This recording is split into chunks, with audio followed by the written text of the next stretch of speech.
All right, so you want to dive into one of the biggest stories coming out of Kenya right now, the impeachment of Rigathi Gachagua. It's a wild story. It really is, like something you'd see on a global stage, wouldn't you say? Absolutely. To really understand what's going on here, we need to rewind a bit. Look at Gachagua's path to power. Okay, so let's rewind it as Gachagua's story starts back in 1965. Born into a large family, 9 siblings, parents deeply involved in the fight for Kenya's independence. I mean, talk about a legacy, right? And that legacy is key to understanding his whole approach to politics, isn't it? I can see that. Imagine those conversations, those influences. At such a young age, it kind of sheds light on why he's always been a figure who understands power dynamics. Yeah, you can see that early influence in his career, too. Yep. I mean, starting as an administrative officer and then working directly with figures like Uhuru Kenyatta, that's not just a lucky break or two. It speaks to a certain level of ambition, don't you think? Yeah. And the ability to navigate, let's say, complex political landscapes. Then, of course, he makes his move into parliament, becomes an MP, really setting the stage for what's to come. And then 2022 happens. It feels almost like a plot twist. Doesn't it? William Ruto chooses him as his running mate. Many saw that as a brilliant strategic move at the time. Oh, absolutely. Gachagua's ties to the Mount Kenya region, a critical voting bloc, I might add. Right. It brought a lot of weight to their campaign. And of course, they win. Gachagua becomes the deputy president, second most powerful person in Kenya. You'd think at that point he's on top of the world. But we all know that's not where this story ends. No, this is where it takes a turn, and not just any turn, a dramatic one. This wasn't a slow, gradual decline. This was a rapid, very public fall from grace. And it's funny, isn't it? Because that outspoken nature, the same one that took him to those heights, Right. it seems like it also played a part in his downfall. Absolutely. And it wasn't just like small-time accusations either. Oh, right, exactly. We're talking accusations of serious corruption. Large scale. Yeah.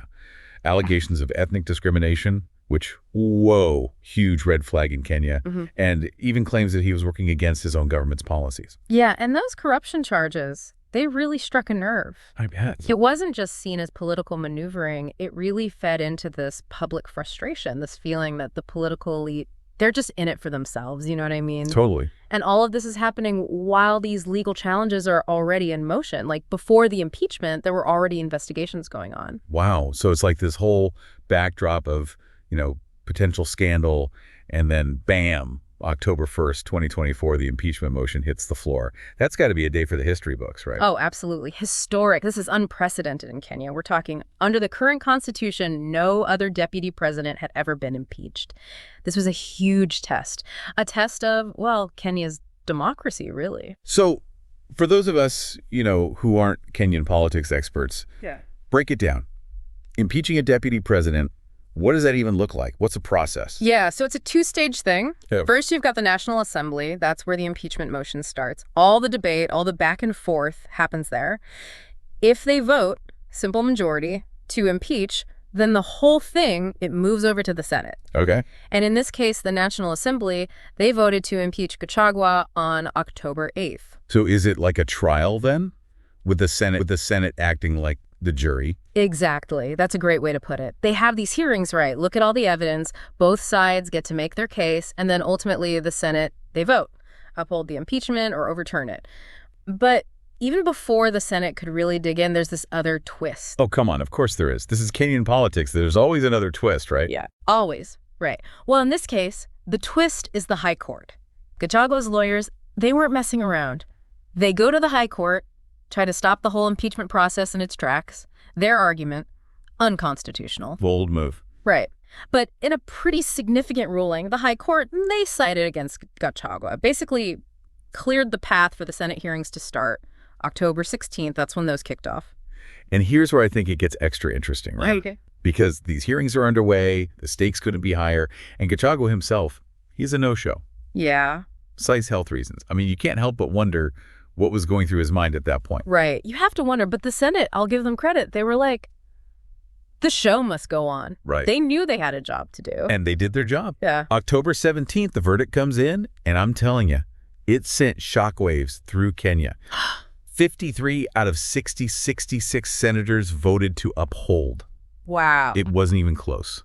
That's a landslide, a real statement. Totally. I mean, it really goes to show you the evidence, The arguments against Gachagua, they must have been pretty damning. Absolutely. And the consequences? Immediate. Removed from office just like that.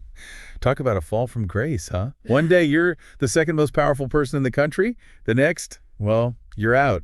Makes you think. It really does. And I think it raises a lot of questions about what happens next. I mean, for Ruto, for the government, how do they move forward without Gachagua? Right. Can Ruto really push his agenda without his right-hand man? And what about Gachagua himself? He's still got those legal battles ahead of him, but I mean, could he come back from this?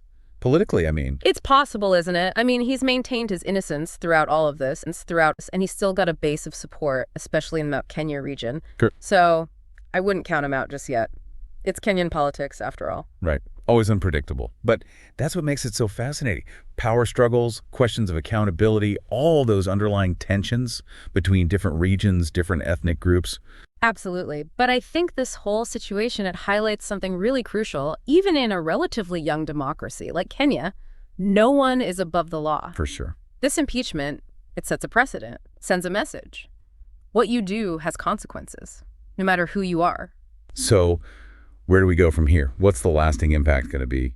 Will this bring about more transparency, more accountability, or will it just deepen those divisions we were talking about? That's the million-dollar question, isn't it? Only time will tell, I suppose. I guess we'll have to wait and see.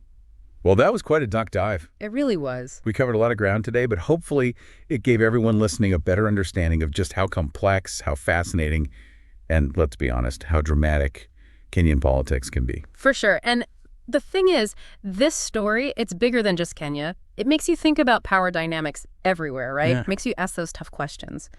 How do we hold our leaders accountable? How do we prevent the abuse of power no matter where it's happening? It's a conversation that needs to happen everywhere. But for today, this is where we leave it. Thanks for joining us for this deep dive. Until next time.